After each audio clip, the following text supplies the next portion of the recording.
Blowback, written by Eric Murphy, adapted from his novel of the same name, Pilot. Fade in.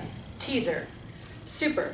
In 1953, the CIA ousted Iran's democratically elected Prime Minister Mossadegh in favor of the Shah, who willingly indulged America and Britain's Persian oil interests. The CIA also warned Eisenhower to expect blowback for meddling. It came to pass with the 1979 overthrow of the Shah by the Ayatollah Khomeini in the taking of American hostages who were held for 444 days.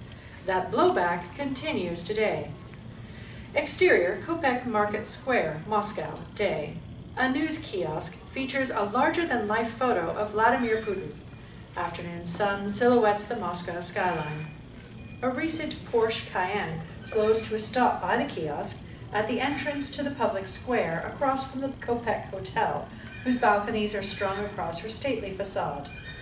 Fire hydrant ugly, Miro Dot, 30s, chin-strap beard, eases out, quietly raises the hatchback, opens the spare tire cover to a brutish steel container with protruding wires. Miro connects the wires to a cell phone. Same later. Across the market, a recent BMW SUV with a broken taillight stops by a dumpster that squats in the lengthening shadows.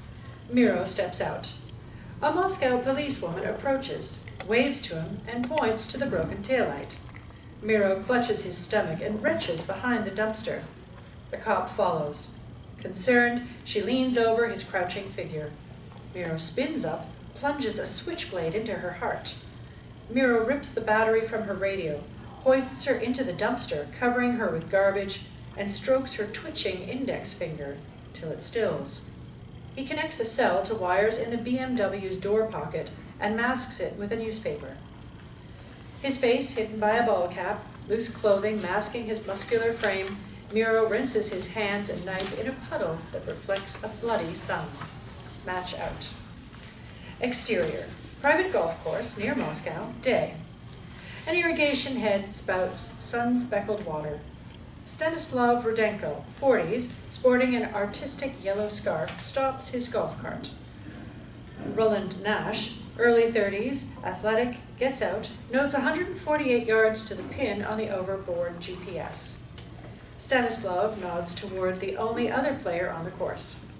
Putin's acolytes play golf while innocent Russians pay for their greed and corruption.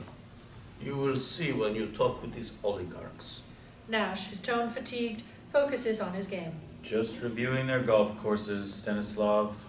No interviews and with oligarchs. No journalism.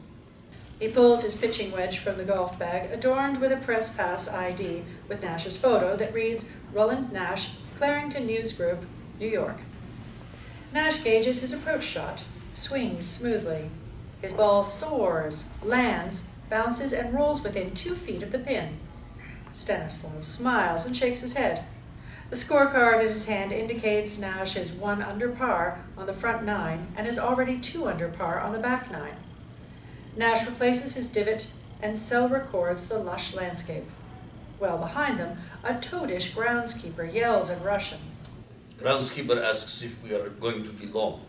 Wants to turn on water. Seriously? We're doing a story here, with the owner's permission. Stanislav signals 1 minute. Nash continues taking photos. The groundskeeper remotely activates another irrigation head. Spray pitter-patters against Nash's bag. Nash stares at him. As he continues to take pictures, the groundskeeper activates 2 more units. Spray smacks Stanislav against the cart. He spins away, slips, falls, bleeding from a forehead cut. Nash puts a clean towel to Stanislav's cut, sits him in the cart, and boots it to a drier spot. What the hell's wrong with him?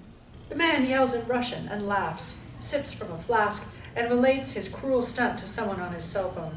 He says I am just translator. Roland, he is right. I need his job, so it's okay. No, it's not. Not okay to humiliate someone because of his or her job. Our son of a bitch comrade here needs a lesson in manners. Nash springs to his bag, drops 10 balls, waggles his 7-iron, hits low, precision knockdown shots. 3 whiz so close to the groundskeeper he swerves right and left to escape the mini-meteors, snags a cart tire in the bush, backs out. A ball shatters his plexiglass windshield. He skids down the slope into a water hazard and swims away. Why so glum, comrade? Who bit your cock off?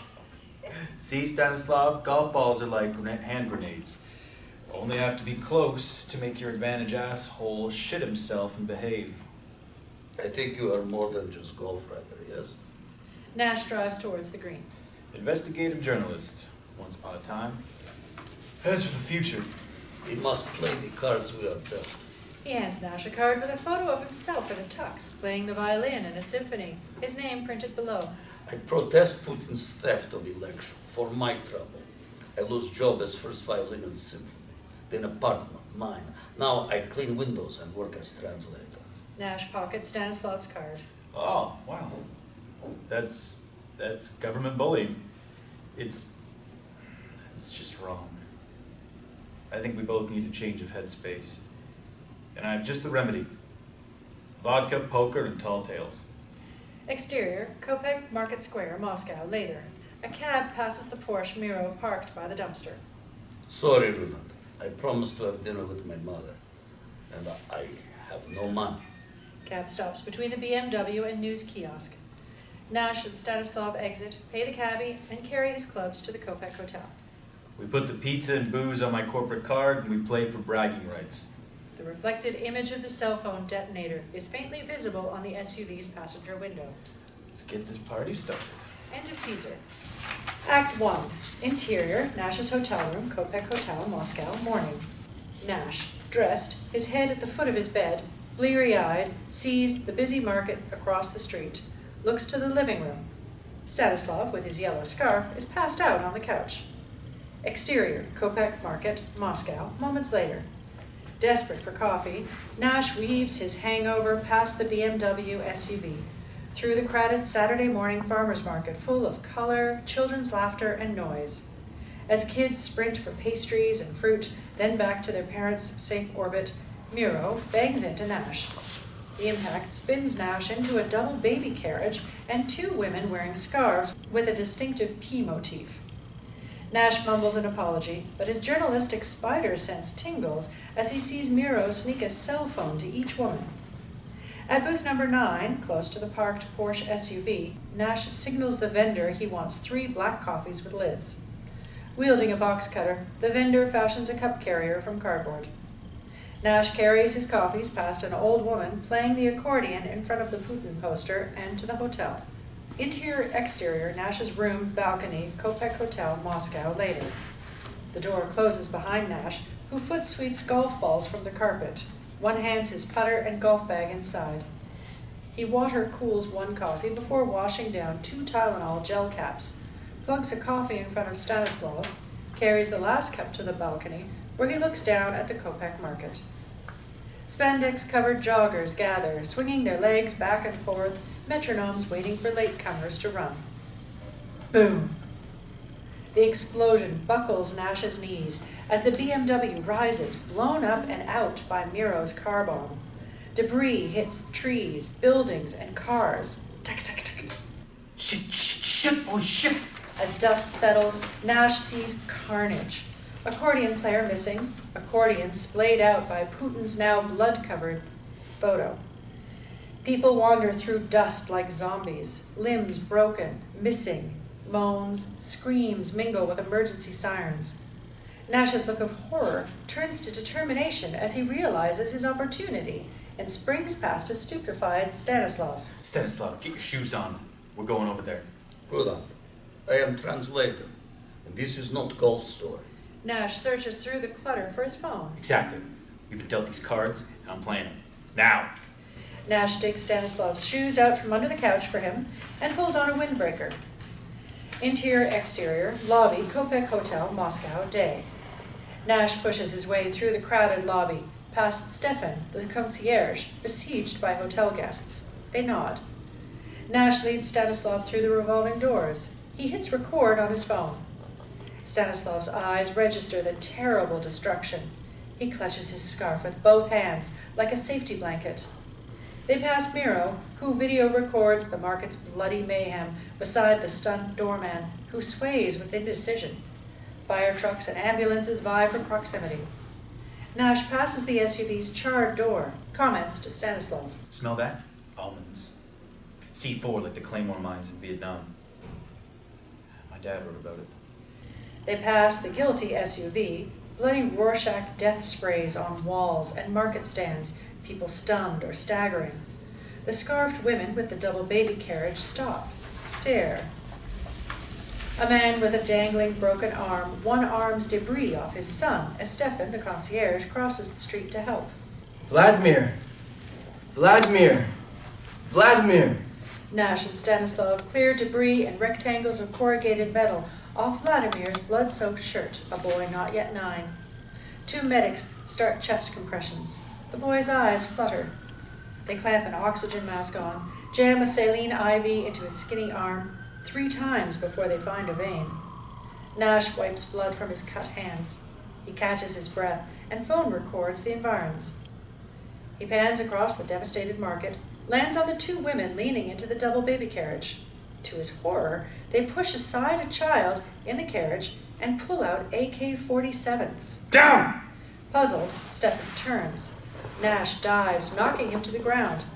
Bullets zip and strike Stanislav, who jerks like a string puppet having a seizure. He falls onto one of the medics. Nash slithers behind a statue. First responders scurry to their vehicles. Shell casings clatter. Police disembark. One of the women points her cell at the BMW SUV. Boom. The explosion catches the 2 women, their baby, and the first responders in the open. Nash's head bounces off the stones. The impact knocks the dumpster sideways, flips the lid open, and the policewoman Miro killed spills out onto the square. Hand-sized pamphlets blown from the SUV flutter through a fog of debris. Some land on the dead bombers and their child. The explosion's sound fades to a post-apocalyptic silence. One pamphlet breaks the beam of blue emergency light that flashes on an English-Russian message. Free Chechnya. Nash hoists Stanislav in a fireman's carry, hurries over the street to the ambulance. Beside him, Stefan, covered in dust, escorts a stunned, wounded woman. Another ambulance pulls up. Medics lay Stanislav on a gurney. Nash checks his wounds. A Free Chechnya flyer lands on the gurney. Nash grabs, pockets it, and resumes his palpations. No arteries, no major organs hit. Medics toss Stanislav's scarf to the ground, wheel him inside to the ambulance. It rumbles off. Nash turns to go back to help, but Stefan signals that the authorities have it under control. Nash stares at an ambulance. You couldn't have known, Leland. Who will pay his hospital bills? Nash guiltily shoves rubles, greenbacks, into Stefan's hand. You shouldn't have left when you did. Would have made it home to his mom's. The doorman yells for Stefan, who hands Nash a handkerchief, hurries into the hotel. Nash dabs the scratch on his right cheek. Nash wipes his hands and, exhausted, leans on his knees. He drapes Stanislav's scarf around his neck, records a selfie news stand-up with his cell, including visuals of the market. I'm standing in front of Kopek Square after 2 bombs devastated what moments ago was a happy, bustling morning market here in downtown Moscow. He records the flyers fluttering amidst the shambles. If we are to believe the flyers that rained down after the second detonation, this is the work of Chechen terrorists, or liberation fighters, depending on which side you sympathize with. I've seen dozens and dozens of wounded, including my translator, and haven't yet heard what the death toll might be. For the Clarington News Group, I'm Roland Nash in a damaged and shaken Moscow. Nash shuffles to the hotel as Miro also stops recording. With a handkerchief, Miro picks up a severed finger. Stunned, Nash follows him into the hotel. Interior hotel, Moscow, Kopek Hotel, continuous. Miro's too focused on the replay on his HD camera to note Nash's look of dismay as he exits on the 2nd floor. Nash toe wedges the door open to note Miro's room number, 215. When Miro, aware he's being watched, turns to look back, Nash lets the door close and pretends to look at his phone. Phones. That son of a bitch handed 2 women the phones they used as detonators. How'd I miss it? Interior, lobby, Kopek Hotel, Moscow, moments later. Nash fights against the throng of clients elbowing their way to the desk where they besiege Stefan and his staff. Nash sees Miro's reflection in the lobby mirrors as he exits the elevator, crosses the lobby, and exits the hotel. Miro nonchalantly walks past the damage and cleanup. Nash clamps Stefan's forearm and pulls him aside, whispers his findings, points at Miro as he enters a nearby store. Ruland, you saved my life out there, but I can't just barge into guest's room. What if you're wrong about the phones? Maybe he was just recording the event like you. That son of a bitch helped 2 women blow up the market. Nearly killed Stanislav. You need to check out the room.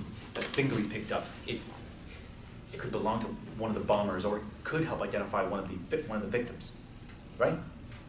Look, I'm just asking you to see what you can find. He just left the hotel, so the timing isn't going to get any better. Interior hallway, Kopek Hotel, Moscow, moments later. Nash and Stefan exit the elevator on the 2nd floor. And if he comes back, pretend you're checking for broken windows. They pass 2 chambermaids at the service cupboard, whispering shared anxiety. Stefan stops, pats them on the back encouragingly. Before he knocks on Miro Dot's door, he whispers to Nash. We find something, you report to police from outside country, yes? Putin's opponents have a way of turning up dead. You think Putin's involved in this? Mr. Dowd? I am the concierge. We need to check the windows for damage. He shrugs as he knocks. Nash mouths an encouraging entry. Safety of our guests is first concern. Mr. Dowd? Stefan hands Nash the Do Not Disturb sign and opens the door with his passkey. Stefan's cell rings. He has a brief exchange, clicks off, and turns to Nash. Sorry, Ruland. Have emergency. This will have to wait. He hurries down the corridor, claps his hands to encourage the chambermaids, takes the stairs. Nash wedges his toe in the closing door. Certain the chambermaids are busy, he shoulders his way in. Interior, Miro's room, Kopek Hotel, Moscow, continuous. Nash listens at the door. Nothing. He tiptoes to a tripod whose image is reflected on the balcony's glass door. The quick-release slot points to the market. Where's the camera? Knock. The door opens, and chambermaid Yanka, 30s, wedding ring, carries in towels and boutique lavender soaps. Nash brandishes the Do Not Disturb sign and shrugs. Sorry, forgot to put this out. She nods and swaps the fresh towels and new soaps for the old, along with a card saying Yanka tended to the room. Nash pinches latex gloves from her cart, gives her a US 20, puts the Do Not Disturb sign back out on the outside doorknob. Nash carefully searches the big drawers, the suitcase in the closet with the Alitalia business class sticker, and a baggage tag for Miro Dot, Brindisi, Italy. The computer and camera bags are empty except for Miro's Albanian passport with a mugshot minus the beard. Alitalia business class tickets to Rome tomorrow, and 2 days later, Rome to Marrakesh. He phone records everything. He searches for the camera. Sweat trickles down his temples. His phone rings. Nash jumps, checks caller ID, Financial Tribune, New York. He switches it off. Nash runs his hand along the unmade bed and finds the handkerchief with the severed finger. He records it and puts it back. Then, confounded, sits in the tub chair. It's lumpy. He lifts the cushion. He finds the HD camera and a laptop with a decal on the back, the Albanian double-headed eagle. He carries them to the table. He hears the door open. End Act 1. Act 2. Interior, Miro's room, balcony, Kopek Hotel, Moscow, day. Unable to hide or return the laptop and camera, Nash grabs them, steps through the curtained window to the balcony. Miro plunks a shopping bag on the counter by the door. The Albanian peels off his shirt. His torso testifies to the benefits of gym time and anabolic steroids. He retrieves the severed finger, rubs his chest with it in his left hand, slips his right hand down his pants, and moans. Miro drops the finger on his bed, cuts the tags from a new polo shirt. He leaves the knife on the counter and carries the shirt into the bathroom. Exterior, Miro's balcony, Kopek Hotel, Moscow, continuous. Nash hears Miro urinate. He gauges the distance to the door, the open bathroom, and the switchblade. Too risky. He glances at the balconies. Rubberneckers watch the cleanup at the Kopak market. Nash slips the camera into his jacket pocket and zips it. He loosens his belt, slides the laptop in the waistband of his pants, and zips the jacket back up to secure it. He climbs on the outside of the balcony and leaps, tearing a strip off his pant pocket on the railing. Stanislav's business card helicopters to the balcony floor. Nash slams his wrists on the next railing, winces, clings a moment, climbs over. Nash rubs his bruised thighs just as Miro steps onto the balcony Nash just left. Nash shades his eyes, like the other rubberneckers, pretends to watch the aftermath. As soon as Miro goes back in and closes the balcony door, Nash leaps 2 more balconies until he finds one with an open door. He hears the shower running, dashes through. Interior, Nash's room, Kopak Hotel, Moscow, moments later. Winded, Nash closes and double locks the door, peers down at Miro's balcony, where a strip of his pant pocket flutters on the railing. He locks the balcony doors, closes the curtains, and folds the yellow scarf as he worries about Stanislav. His hands shake. He forces himself up, takes out Miro's camera and laptop. Nash plays back the camera's recording. He rummages about his gear for the right cable, connects the camera to his computer, hits play. Insert camera footage. The camera from Miro's room captures this morning's market, also the room's reflection on the balcony door's glass panel. In that reflection, Miro walks from behind the camera, sits at his laptop while the market fills up. Nash fast forwards to Miro checking his watch, coming back to the camera. It freezes, then resumes in the market on the 2 scarfed women with the double baby carriage. Handheld shot from the hotel steps, timestamp 8:58 a.m., as Miro zooms into the pillar where the 2 women appear pushing the double baby carriage.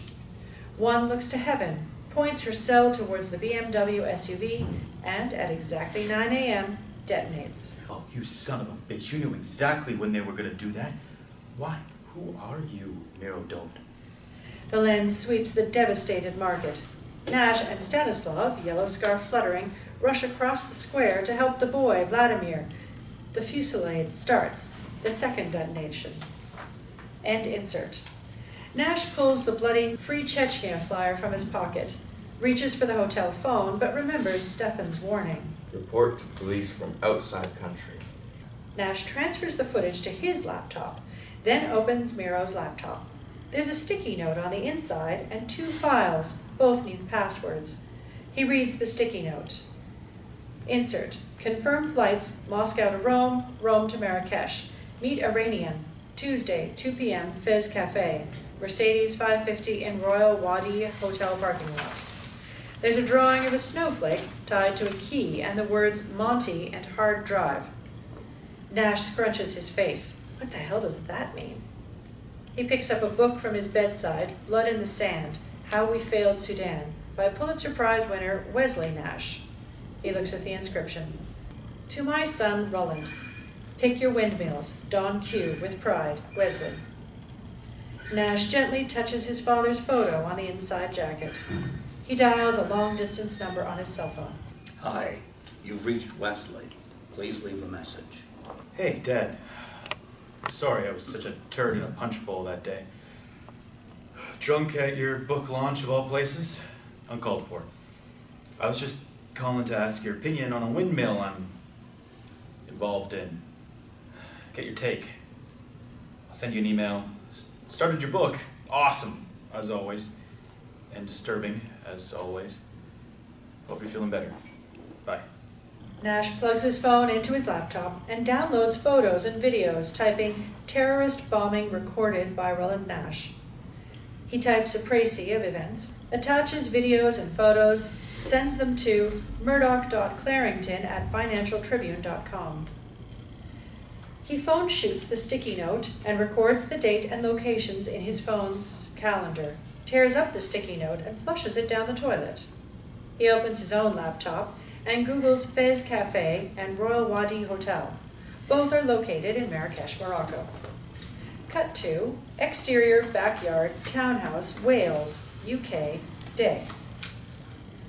Flies buzz food waste oozing from a cracked wheelie bin with Welsh Town's logo on it in this working-class suburb.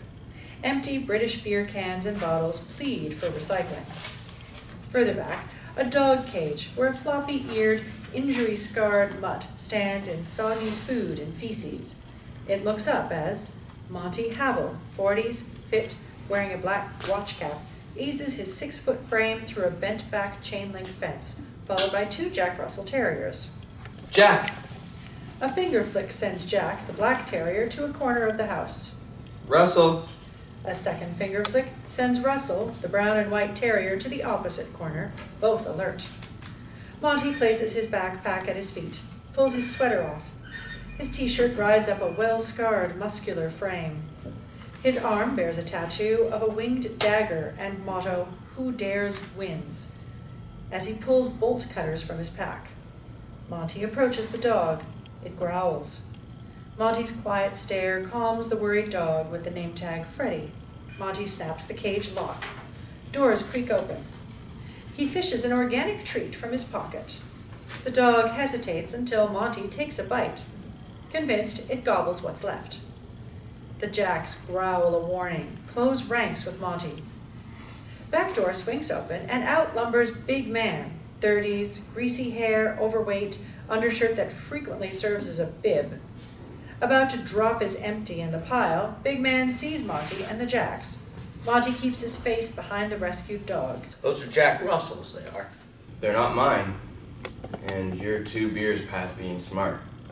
Oh.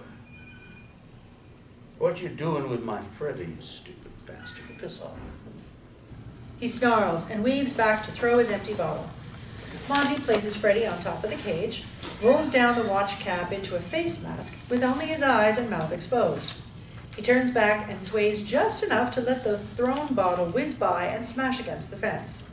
Big man totters, swings haymakers. With lethal economy, Monty dodges the first, blocks the second, snap kicks BM's groin. BM tries to breathe and scream, wets himself. His knees buckle. He sprawls amidst broken concrete and ego. Monty kneels on BM's back, pins his right hand. This the hand you used to burn and stab the dog? Monty lifts a chunk of concrete big enough to crush bone. Before he can act, a little girl, 5, peers through the fence. Are you here to help Freddy? Her voice restrains Monty. He hesitates, drops the concrete, grabs BM's belt, half pulls, half carries, and shoves BM into the cage. He belly flops in wet food and feces, whimpers. Jack shakes BM's pant leg until Monty gestures stop.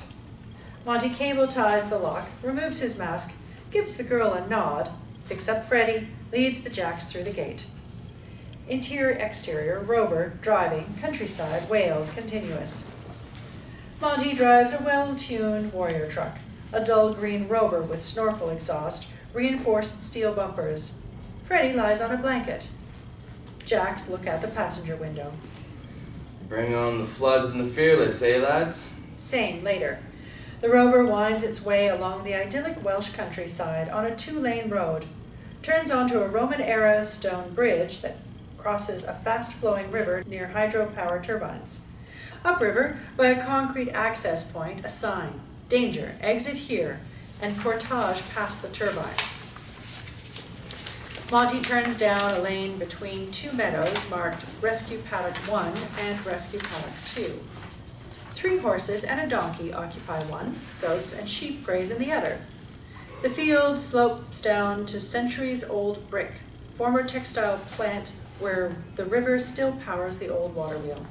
They pass 2 weathered signs, Hemp Goddess Designs and Inglenook Animal Shelter, both share the former plant. Exterior, Inglenook Animal Shelter, Wales, day. Monty steps out of the rover, looks up with affection to the second-floor window where Leyla Singh, 30s, an exotic Indian-Irish mix, dressed part sari, part edgy, all parts hot, drapes fabric on a woman's mannequin with her face. Sign on the building, Hemp Goddess Designs by Leyla Singh. Monty's cell beeps on the rover's seat. Insert screen message. Can you do a hard drive to Marrakesh? Good money, best, J. Monty reads the text, turns it off, loads large pet food bags on a cart, lays Freddie on top, wheels it all up the ramp. Interior, Inglenook Animal Shelter, Wales, continuous. Lifelike rubber masks of Leyla and Monty each flanks a corner and positioned to look like they're kissing. Monty wheels the dolly onto the shelter's surgery past a medical certificate, U of Zimbabwe, for Christian Solomon. Christian Solomon, 40s, lean, short dreads, tends a cat's wound as Monty wheels the cart inside. He eyes bags of food. Freddie, meet Dr. Solomon. You can call him Christian. Everybody does. Hello, Freddie. Where'd you get all that food? Leyla said they'd frozen the account. Off the back of the lorry, mate. You know, right place, right time. Christian grins, disbelieving as Monty shelves the goods. Cut to interior, Miro's room, Kopek Hotel, Moscow, day. Miro opens the door to a prostitute, 20, petite, dyed blonde. She extends her hand. Miro strokes her index finger as he leads her in. He hands her a wad of cash. She undresses. Miro carries the tripod from the balcony window to the front of the bed to record their tryst. She curls up on the bed. He lifts the chair cushion to retrieve his camera. Nothing. He realizes he's been robbed. His face contorts as he signals her to leave, now. Miro storms about, looking for his gear. Interior, Nash's room, balcony, Kopek Hotel, Moscow, day. Nash, changed, hair still wet from a shower, hurries into his room, devouring his sandwich, and clicks on a phone message. Hey, Rue, it's Dad. Sorry I miss you. Got your email and videos. Nash steps onto the balcony, glances down at Miro's balcony. Please check with Murdoch before you proceed further with this story. Honestly, Rue, it could be dangerous. He flinches as Miro erupts onto his balcony, searching. But yeah, if it pans out in Marrakesh, it might bounce you back onto the front page. Bye. Miro spots the torn piece of Nash's pants on the railing, picks up Stanislav's card, and looks around and up. Nash jumps back out of sight, stares out with fear. If I live to write it. End of Act 2. Act 3. Interior, Nash's hotel room, Kopek Hotel, Moscow, day. Hidden behind the curtains, Nash stares down at Miro, who bolts back inside. Nash's cell rings. He jumps, checks ID. Mr. Clarrington, how are you, sir? Intercut. Interior, Murdoch Clarrington's office, New York, night. Murdoch Clarrington, 60s, lean, patrician, bespoke tailoring, paces behind a bird's-eye maple desk flanked by two imposing posters of his two publications, the Business Adventurer magazine and the Financial Tribune newspaper. The tidy desk has two pictures, one of Murdoch and Wesley as long-haired backpackers near the Eiffel Tower, circa 1970s. The other is of Roland Nash at 16, hoisting a golf trophy, proudly flanked by Wesley and Clarrington. Terrorism? Are you crazy? You haven't taken the basic war zone training. You're not insured. God damn it, Roland. What were you thinking? The Business Adventure deals with golf and escapism, expensive washes, and fast cars. You're not a combat reporter, and no longer one of our investigative journalists. I thought you understood that. Nash stares at the bombed-out square. Sir, it's not a war zone, it's a farmer's market. Until the first bomb went off. Only luck prevented you from ending up on a stretcher like your translator. What's his? Stanislav, I have a story here. Where's my story on golfing on private courses in Putin's Russia? It took a lot of effort to get you invited to those courses, especially with the sanctions imposed since Ukraine. I found out who's behind the suicide bombing in the market. I sent you a picture of him. A bit fuzzy, but he has a chin-strap beard. Nash looks out his window and down to Miro's balcony. So you actually saw this guy bomb the market? Well, not him, exactly. Oh, crap. I thought you had something here. Miro Dolt filmed the explosion and picked up the victim's finger. People have morbid fixations. Sir, he knew where the bombers would appear and when. He's got Zapruder's timing. He's Albanian. Nobody's perfect. He handed the woman bombers the cell phones they used as the detonators. I thought you said this Miro Dot was the bomber. Which is it? Nash points to the dark screen on Miro's laptop. He's involved and he's going to Rome and then Marrakesh. A lot of people are. Hell, I've been to both. With your father. God damn it! I saw him hand the phones to two women who I saw use them to detonate the bombs. Miro, don't. I got you a name. I'll get you a story. Please. Christ, Ruland. I know you want to make amends and get back to the front page. Look, send me what you've got. If it's solid, we'll assign it and give you a story credit. No, it's my story. I was there. I mean, here. I have to follow this. I saw the son of a bitch pick up a woman's finger. And I'm going to make sure you don't part with any of your fingers. Nash fingers his empty wallet. Fine. I'll do this on my own time. Can I have an advance? You've had 2. And don't try to use the corporate credit card. We've authorized payment for your hotel and your return ticket.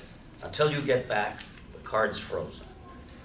Sir, you have to listen to me. No, I pay you to listen to me. That's how it works. Have you called your father? You mean apologize for my behavior at his book launch? Yes.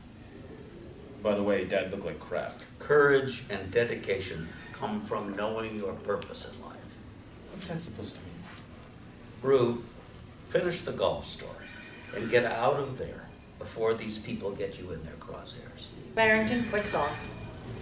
Interior cab driving Moscow day. Nash sits forlorn in the back of the cab, his golf bag by him like a dummy. He stares at his computer screen. Insert. On the computer screen, the front page of Clarington's Financial Tribune. Nash flips to various headlines, all with Nash's name on them, all in the past. 3 positive headlines about stories Nash uncovered. 3 negative headlines about waterflate. Nash drowns in hubris. Journalist Nash nearly cost Clarington his paper, and tears for Nash the wonderkind. Flashback. Interior kitchen, Nash house, Maine, day. Emily Nash, late 30s, ballerina-esque, an apron instead of a tutu, forgets that she's preparing breakfast. Bacon splatters. Beside the framed poster of her dancing the lead in Swan Lake, a wall clock's big hand sweeps to 7 a.m. An alarm clock rings in a nearby bedroom. A hand slaps it off. Pajama, sleepy-eyed Roland Nash, 13, tumbles out of his bedroom, skids on the kitchen tiles as he hurries to the door of Wesley's adjacent study. Empty.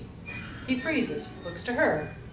She's staring out the window at the New England countryside, where the air is so cold it's almost blue. Mom, you okay? I don't believe there's enough time in the world to heal all the broken bones of my soul. Mom, where's Dad? He promised to help me with my English assignment. Sorry, Rue. Murdoch called in late last night with an assignment. He caught the first flight away. She dollops vodka into her morning orange juice. I can help you with it, Rue. I'm okay, Mom. Thanks. He retrieves his assignment from his father's desk and heads back to his room. The cover reads, Why I Love Golf. Match cut. Interior classroom, private school, Maine, day. Why I Love Golf is the title of the assignment, marked C-, and dropped onto young Nash's desk by Nigel Hawthorne, 50s, bow-tied prig English teacher and failed writer. Uniformed students watch him as he delights in hurting Nash. Why I Love Golf by Roland Nash. C-. Oh dear. How can Wesley Nash's son write this poorly? You must have shared something of your father's gifted DNA. Surely Mr. Pulitzer would have shown you how to write a proper essay. Hawthorne turns to the students who oblige him and laugh. I guess powerful prose doesn't run in the family. Be grateful you have golf to fall back on. Tears stream down young Nash's cheeks. It takes skill, sweat, and tears to become a writer, Mr. Nash. Tears are the easy part. Back to present. Interior cab moving, Moscow, present day. Nash stares at a Financial Tribune article on his computer. Financial Times tearful Nash offers public apology. Nash wipes a tear, hits the cab's passenger seat headrest. Shit! He catches the Russian cab driver's frightened look in the rearview mirror. Nash gestures an apology, slumps back. Interior, Miro's room, Kopek Hotel, Moscow, day. Miro ransacks his room in his search. His phone beeps. Phone text. Well done. Now for the next one. Miro scowls. Exterior. Boris Shemenko's private golf course near Moscow, day. Shemenko's private helicopter peers over the clubhouse as Nash chips at the practice green by the 10th hole tee box. The green is flanked on one side by the cart shack and by the clubhouse patio on the other. Boris Shemenko, 50s, well-fed, wealthy, sits with 3 friends at the patio table nearest the 10th hole tee box. 4 scantily clad, buxom blonde escorts, young enough to be their granddaughters, hover in tight t-shirts with the same Shemenko logo as the jet bell ringer helicopter. Muscular bodyguards watch as the golfers hit tee shots to the par 3 hole and indulge Cuban cigars and Coors vodka. Nash stares at the Matterhorn-high piles of cash being bet. You playing closest to the hole? 2 bodyguards intercept his approach. You are golf reviewer? We have no interviews. No interview. Just golf. Yeah? Minimum bet, 10,000 euros. Nash doesn't balk. Shemenko waves him over. A bodyguard pats him down with a forceful groin grope. Nash's flinch makes the bodyguard's scarred lip twitch. A smile, if sharks smiled. Don't have 10,000 euros, but my bag and the clubs in it are worth more than that. Hi, I'm Roland Nash. Boris Shemenko, welcome to my club. They shake hands. On Shemenko's signal, a bodyguard carries Nash's bag to him. The bodyguard runs his hand along Nash's golf bag. Florida Gator, handmade. Custom shafts, tailor-made heads. Play for the bag and the clubs in it. It's nice, but not worth 10,000 euros. I play you for it against 1,000 euros. Nash nods. Mark your balls, we shoot 3. Nash produces 3 monogrammed balls. They alternate shots. Nash's closest ball lands 2 feet behind Boris's best. The Russians whoop. Boris signals Nash for the sandwich. The deal was for the bag and clubs in my bag. The sandwich wasn't in it, not part of the deal. Cigars and shot glasses freeze. Groin groper steps forward, looks to Shemenko for permission to hurt. But I'll play you for it, and let's make it more interesting. 10,000 euros to chip closest to the pin from 20 yards out. Thought I had to hit my ball this way. He points to the cart shed. Russians exchange puzzled looks. You are going to chip in direction away from green?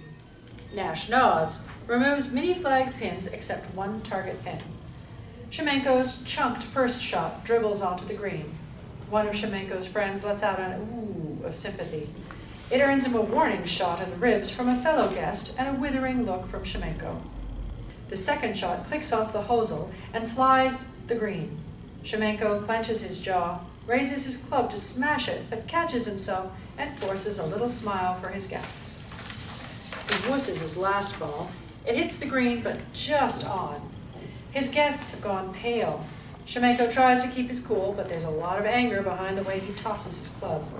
It hits his bodyguard on the side of the head. He knows better than to complain as he guides it back into the bag. Nash taps the wall's concrete blocks, paces the distance, visualizes the shot, exhales slowly, waggles, swings.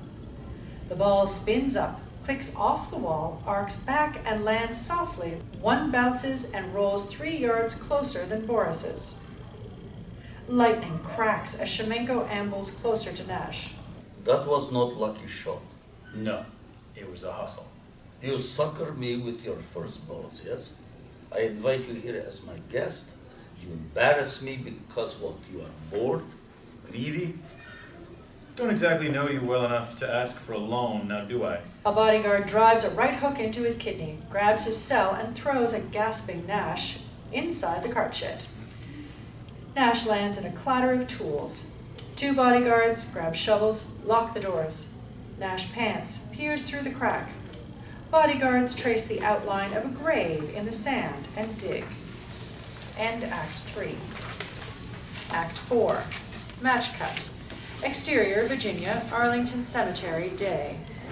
A grave is being dug as Coffer Braddock, 60s, trim, fit, sober-suited, walks past a Lincoln Town car with diplomatic plates.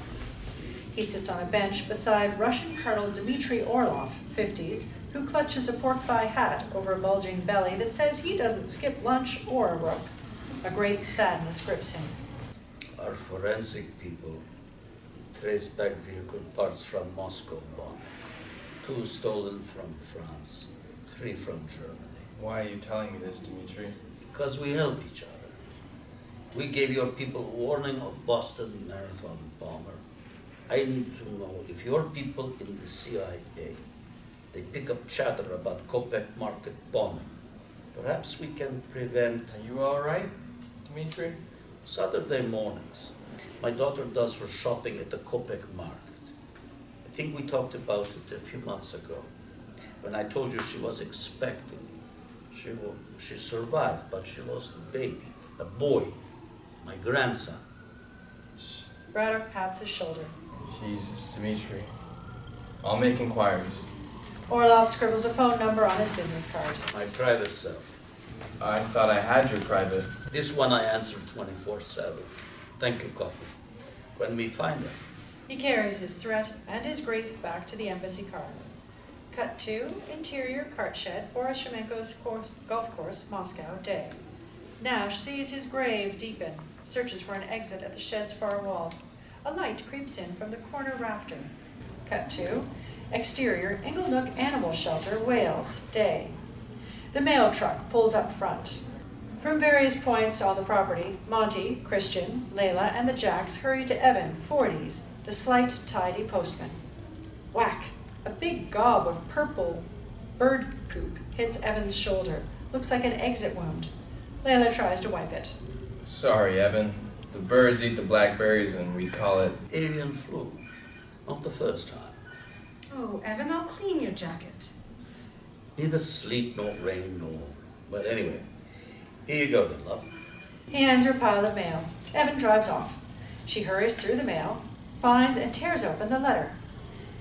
With great sadness we regret period of austerity. Bloody hell! Not getting our grant this year. What the hell are we supposed to do? Tell the rescued animals to run like the clappers because now we have to turn them into dog food? She stares at the rescue animals in the paddock, tearing up. I'll take care of it. I mean, we'll make it work. How? How? If I sold my collection twice over, I wouldn't make it. And I know you've been covering the shortfalls. Don't shake your head no, Monty. I know you are. We can't keep doing this. We're not closing the shelter. Right, well, we'll figure it out. Namaste. She pulls the men into a slightly awkward group hug before she and Christian trudge back inside. Sure they're out of sight, Monty texts on his cell. Insert cell. Still need driver for hard drive to Marrakesh? Cut to exterior interior car driving New York City day. From his parked sedan, Braddock sweeps his binoculars over a man on the corner. Albanian, dragon dot, 50s, fit, feral, casually elegant. Dragan's Armani linen jacket is draped over his arm as he smokes a cigar and enjoys sunlight on his face. As Dragan takes in the hustle and bustle of New York, Braddock looks to be sure there's no weapon tucked in the small of his back and nothing strapped to his sockless ankles above the hand-stitched loafers. Braddock pulls into traffic, over to Dot, who drops the cigar to the curb, gets in. They drive away. We deliver 5 car bombs. No problem. So why change our delivery system, Coffer? Sharavi's a cautious man. Will appreciate your cautious approach now that the Russians are stepping up border checks. As I told you they would, the Russians are tracing the car's origins. We altered the VIN numbers. They've tracked parts that survived the blast of the cars you stole in France and Germany. So now, you'll bring in a few left-hand drive vehicles to throw them off. Why meeting in Marrakesh? Sharavi feels safe there. When a client pays you $10 million, you make him feel safe. You think he will? Didn't fly in to say no. Dragan spies the Beretta Storm compact 9mm under Braddock's thigh. So, Iranian Sharavi is happy to finance Chechens. Russians are crazy angry with Chechens, like you want. You and your friends at the firm should be happy too, no? You sure about this new broker? They have base in Spain, and we use them in pass for British cars. Miro will meet a driver when he delivers Mercedes to Marrakesh. Braddock mulls this over. Why you pick that exact Moscow market and that exact time for a bomb to go off? Seemed like it would pay dividends. Your idea for a second bomb this time is clever. When will I get the video from Miro? Yes, soon. How do you know to pick this Iranian Ali Reza Sharabi? Braddock pulls up to the curb. Conversation's over. Dragan exits and leans on the open passenger window. When will you be trusting me, Gopher? Trust leads to betrayal, Dragon. Take care of Marrakesh. Dragan sighs, watches Braddock drive off, reaches into his Armani blazer, and turns off a hidden mini recorder. Cut to interior cart shed, Boris Shemenko's golf course, Moscow day. Nash hears his grave being dug outside as he slowly pries bits of the roof free in order to escape. Cut to interior Miro's room, Kopek Hotel, Moscow day. Frantically searching, Miro tears his room apart, slumps on the bed, defeated. He looks at Stanislav's card on the table. Interior, exterior, lobby, Kopek Hotel, Moscow, moments later. Miro watches the crowd still swarming the front desk. He taps Stanislav's card against his thigh. He looks around for somebody to approach. Frustrated at the wait, he storms outside. The doorman holds the door for him. Excuse, please. I'm looking for guests. Miro shows him Stanislav's card. Stanislav is not guest here. He is work as translator. Was terrible what happens to him. He is badly hurt in second bomb in Russia hospital. Oh, you know which hospital? Exterior, sand trap, Boris Shemenko's golf course, Moscow day. Bodyguards drag Nash from the shed and toss him into the open grave, shovel sand on him. Thunder rumbles in the distance. God's sake, have the decency to use a bullet. I do not get rich being decent or paying for bullets I do not need. Another shovelful lands on Nash. He spits sand. Besides, sand is the right way for sandbaggers. Then please tell my father I'm dead. I own that much. You should have thought about that. But instead of wanting to embarrass me. I don't want to embarrass you. I want to find out who bombed the market this morning. Shemenko signals for the shovels to stop. What did you say? Tell my father. No, about Kopek market. I hustled you to investigate the people who bombed the market today. These Chechen terrorists. What about the Albanian who gave them the detonators? How? You are a golf reviewer? Journalist before that. On Shemenko's signal, his land sharks pull Nash out. You work for Financial Tribune. Why don't they pay you for your trip? I think it's too dangerous. Probably. You tell police? Not sure that's a good idea. No, not good idea in Putin's Russia. You win 10,000 euros. Shemenko hands Nash the euros along with his cell phone. My nephew was hurt at market. We live, but never be the same. So, He peels off another 1,000 and holds it out for Nash. you keep me in loop, yes? Sure. Would you have gotten me the money if I'd asked? Politely? No. But I invest in people with balls. You have more than golf balls. Lightning strikes their green. Shemenko's buddies drop. Nash and Shemenko stare at the lightning claws marks that stretch from the pin whose flag is on fire. Nash takes a photo of the damaged green and burning flag. Fire in the hole. Interior, hospital, Moscow, later.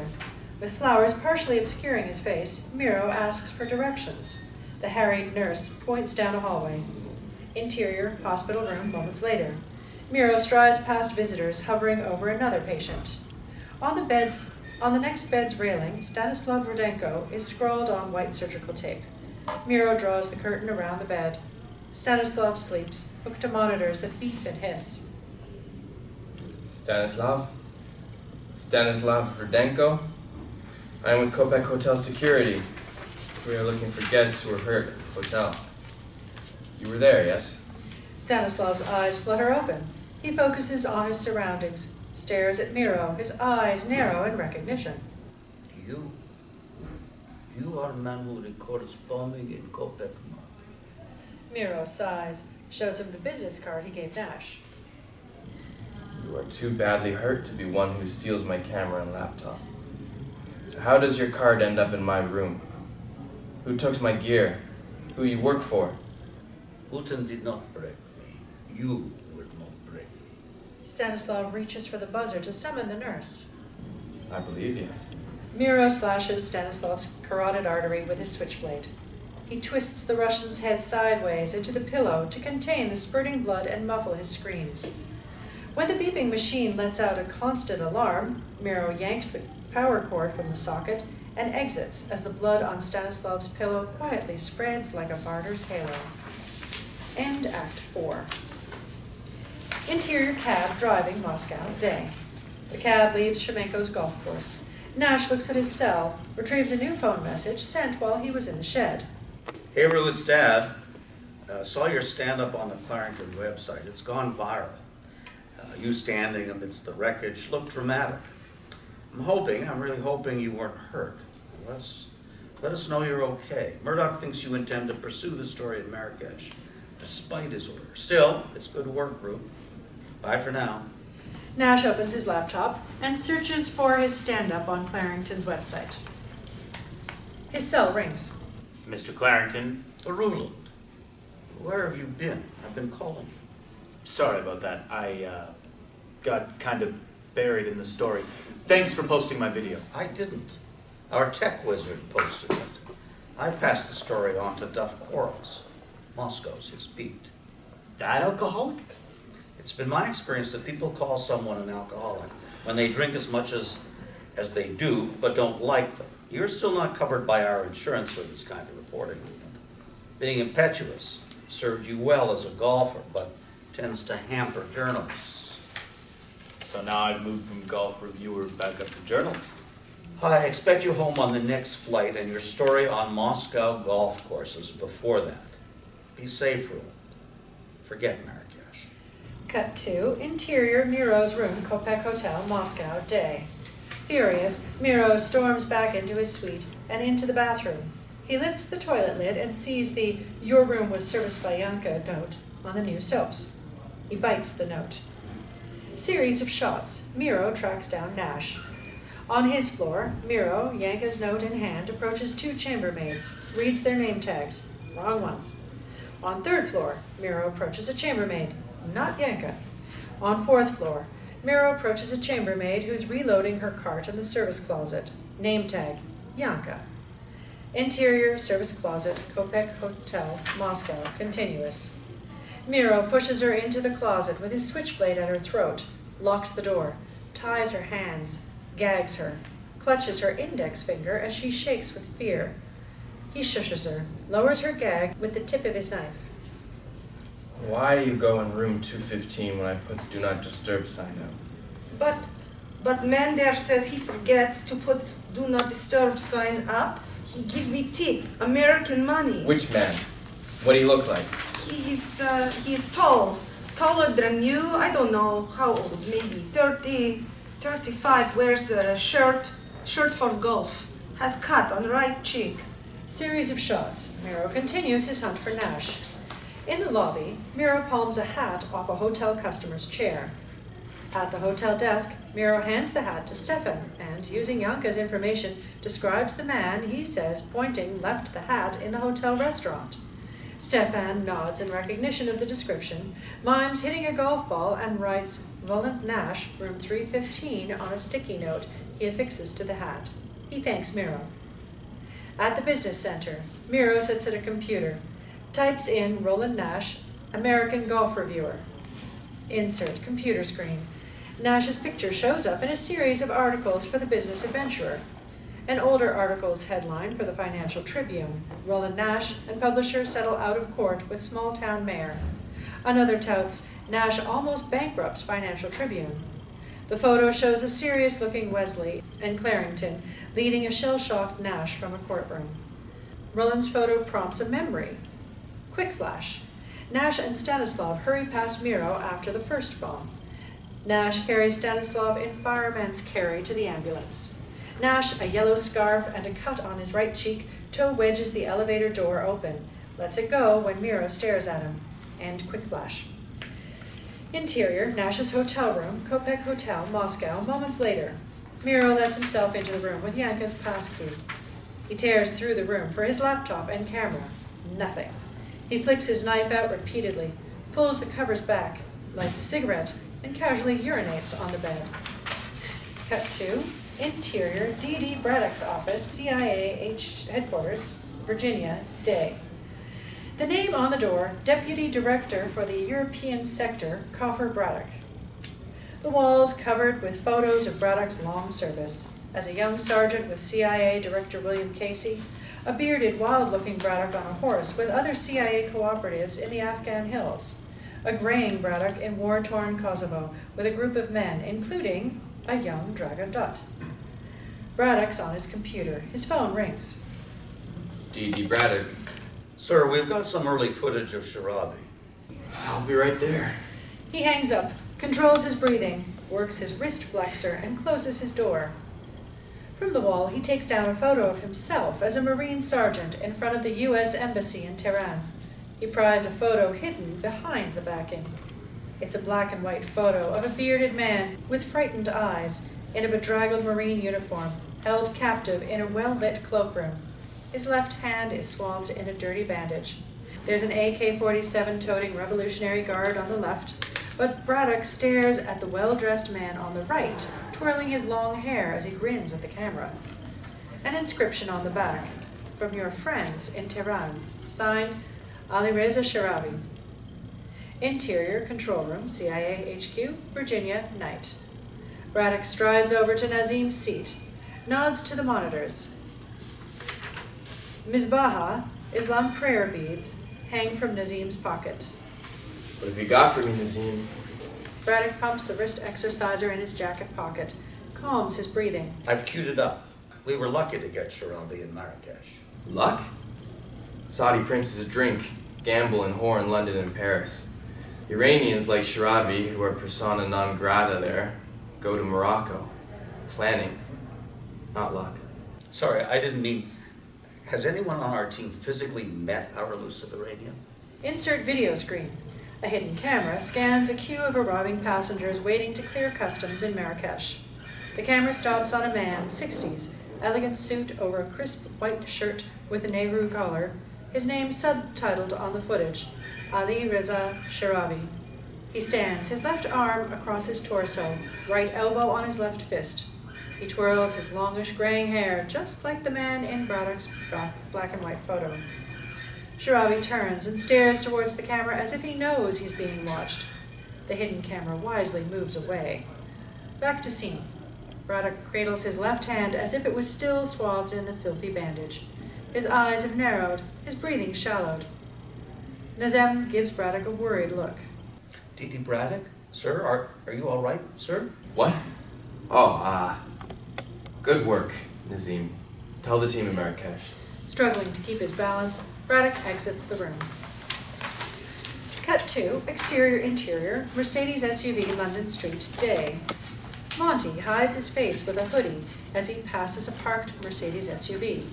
At the corner, he turns to scan the area for cameras or cops. None. He walks back, retrieves key off passenger tire with snowflake key fob. He drops his bag on the passenger seat, surveys the vehicle, power bars and water bottles on back seat, euros in envelope in the glove box along with uppers. He washes one down. Monty lays out 5 silk-cut cigarettes, puts one to his lips, searches his bag for his lighter, finds Leyla's red lace panties she put there for him. He buries his face in them, breathes deeply, hangs them from the dash. He lights a cigarette, pulls out music. The Clashes rock the Casbah. The GPS is set for south of Spain, then Marrakesh. Cut to interior Nash's hotel room, Kopek Hotel, Moscow, later. Seated on the balcony's doorsill, Miro smokes, watches the hotel entrance. A cab pulls up. Nash exits the vehicle. Miro pulls out his knife. The blade clicks. Exterior Kopek Hotel, Moscow, continuous. Nash pays the cabbie, notices his concerned look at 2 medics carrying a gurney down the hotel's front steps, past Nash and the doorman to a waiting ambulance. A woman's slashed arm falls from under the blanket. A collective "oh" escapes the onlookers. A medic covers her up, but not before Nash sees ligature marks, a severed index finger, and her name tag, Yanka. What happened?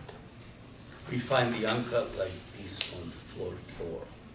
The 4th? Not the second or third. Doorman shakes no. Is Stefan here? He's gone to visit Stanislav in hospital. They are too busy to answer phones, so he goes there. No news. Oh, they find your hat. My hat? The ambulance leaves. Nash enters the almost empty hotel. Interior, Moscow, Kopek Hotel, Nash's room, moments later. Nash, still staring at the hat in his hand, opens his door, freezes at the sight of his room, tossed in Miro's search. He scans the room, spots Miro's reflection in the TV, drops the hat and bolts. Interior hallway, Kopek Hotel, Moscow, continuous. With Miro in pursuit, Nash sprints down the hallway. He cuts left, jerks the fire hose cabinet open, yanks a length of hose free, and swings it in a low, arced knockdown shot. As he clears the corner, the heavy brass head crunches cartilage in Miro's knee. He chokes a scream, collapses, swipes his knife as Nash leaps over him. Nash almost reaches the stairs when Miro throws his knife. It thuds and pins his jacket to the wall's solid picture frame. With his one good leg, Miro crabs forward. Nash slips out of his jacket, tears it free, and sidesteps Miro's clutching hand. He clatters down the stairs. Cut to interior, airport store, Moscow, day. Having cleared security, Nash selects a carry-on suitcase he fills with clothing essentials. Shirts, underwear, socks, cargo pants, and a leather shaving kit with everything in it. At the cash, he stares at the BBC News on the store's TV monitor. He asks the clerk to turn it up. Insert TV screen. The BBC reporter stands by the police tape, ringing the Kopek market as cleanup crews bag and tag detritus. Normally purveyors of luxury, the stolen Porsche Cayenne and BMW X5 brought death to 52 civilians and wounded some 200 more, including scores of first responders who were ambushed by the second detonation. Intercut, key players who are watching this broadcast. From his CIA office, Braddock watches. This was the fourth attack in 4 months, and this fight for independence shows no signs of abating. From the Russian embassy, Colonel Dmitry Orlov watches. Which poses a problem for Putin, whose domestic popularity hinges, in part, on the relative peace he has brokered with the puppet regime he's installed in Chechnya. From his penthouse pool deck, Dragon Dut watches. It's all funded by oil revenues. So, despite low prices for crude, President Putin appears to be in no mood to give up on this oil-rich region of the Caucasus. From Clarrington's office, Wesley and Clarrington watch. In fact, the Kremlin has stated it will not postpone its long-planned demonstration of support by Russians who favor Putin's old-style KGB actions in Crimea. From the Kopek Hotel lobby, Stefan watches. The demonstration is scheduled 10 days from now during the June 12th Russia Day festivities. There may be more than just supporters who show up for that event, as the bloody blowback in this tit-for-tat struggle continues. For the BBC, I'm... From the Moscow airport, Nash heads to the adjacent bookstore and news kiosk. Interior airport shopping concourse, Moscow, moments later. Nash buys a replacement copy of his father's book, Blood in the Sand, as well as a copy of The Economist, Le Monde, the international New York Times. He wheels his new bag and his reading material over to the adjacent cafe, stares at a customer's glass of beer, but instead orders a pot of tea as he sits at a table and takes out his laptop. He stares at it and types Russia's fire in the hole and saves the file. He types. Cut to interior, Langley, Virginia, CIA headquarters, day. Braddock strides down a hallway. A voice behind him calls. Coffer, they told me you were here. Calvin Cartwright, African-American, 50s, broad, lineman's shoulders, a dusting of gray in his close-cropped hair, and a deep voice, strides towards Braddock. The ID badge around his neck reads, Calvin Cartwright, Director, National Security Agency. Director Cartwright, you should have called. 2 birds with 1 stone. They stop at the elevators. Take the stairs? No time. The elevator pings, the doors chunk open. Interior, Langley, Virginia, CIA headquarters, elevator, continuous. As Braddock reluctantly follows Cartwright in, he slips his hand in his jacket pocket, flexes the wrist exerciser. Sweat beads on his forehead as he fights his claustrophobia. Despite the fact they're alone, Cartwright whispers. You said they were going to detonate one bomb in a low-risk area of the Moscow market, with only property damage. Instead, a whole lot of innocent people. The Albanians don't have that kind of minute control over Chechens once the car bombs have been delivered. Casualties were as unfortunate as they weren't predictable. Braddock struggles to control his breathing as he thumbs a bead of sweat off his brow. How much longer? We'll get footage of the Iranians meeting with the Albanians in Marrakesh hopefully tonight. Don Gordon is in our embassy there. Good man. Worked with him in Afghanistan, so no worries there. The elevator stops. Cartwright holds up his ID, which deters 2 agents from joining this private meeting. Doors close. This is taking longer than we thought. If the truth comes out... The truth is what we get people to believe. We've got an Iranian faction thinking we're helping Chechen Muslims, and the Russians thinking it's about Chechen separatists. Predictably, Putin's warrior culture means he'll seek revenge. When he strikes back oil-rich countries in the Caspian Sea, who are thinking about inviting Russian bear to develop their oil fields, will witness that violence. They'll think twice. And that creates an opening for our oil people, which is what we wanted, right? Anything else, sir? No flies in the ointment coffer. No blowback. Braddock flash stabs the button to the next floor and bursts out before the doors are fully open. This health kick of yours might just kill you, coffer. Interior, stairwell, CIA headquarters, Langley, Virginia, continuous. Braddock pushes open the door to the stairs and presses his forehead against the cool steel door frame. He flexes the wrist exerciser till his breathing stabilizes. Cut 2. Interior, Airport Cafe, Moscow, day. Nash is unshaven and bleary-eyed as he's lost in his story on his computer. Underlined articles litter the table. This is the last call for British Airways flight to London Heathrow. All passengers should now be aboard the flight. I repeat. Nash's head snaps up. He jams papers and his laptops into his waterproof backpack alongside Miro's laptop and camera. He sprints across the terminal hallway, the backpack over one shoulder, as the wheels on his new carry-on bag whir in protest at the speed he's inflicting to get to the gate. Interior, glass boarding tunnel, Moscow airport, moments later. Nash catches his breath, sneaks around the glass corridor. People on either side of him are also treadmilling their way to their respective flights. Alitalia to Rome on his left, and Air France to Paris on his right. Whack! Nash's knees buckle at the sound of the two-handed impact against the nearest glass partition. The British businessman beside him drops his briefcase. Bloody idiot. The chin-strap beard is gone, but the porcine eyes with the dissecting glare belong to Miro Dutt, so close to the glass that his breath fogs it. Miro's expression says, "I'll catch you later." To make the point, he strokes his face with Stanislav's yellow scarf. End of pilot.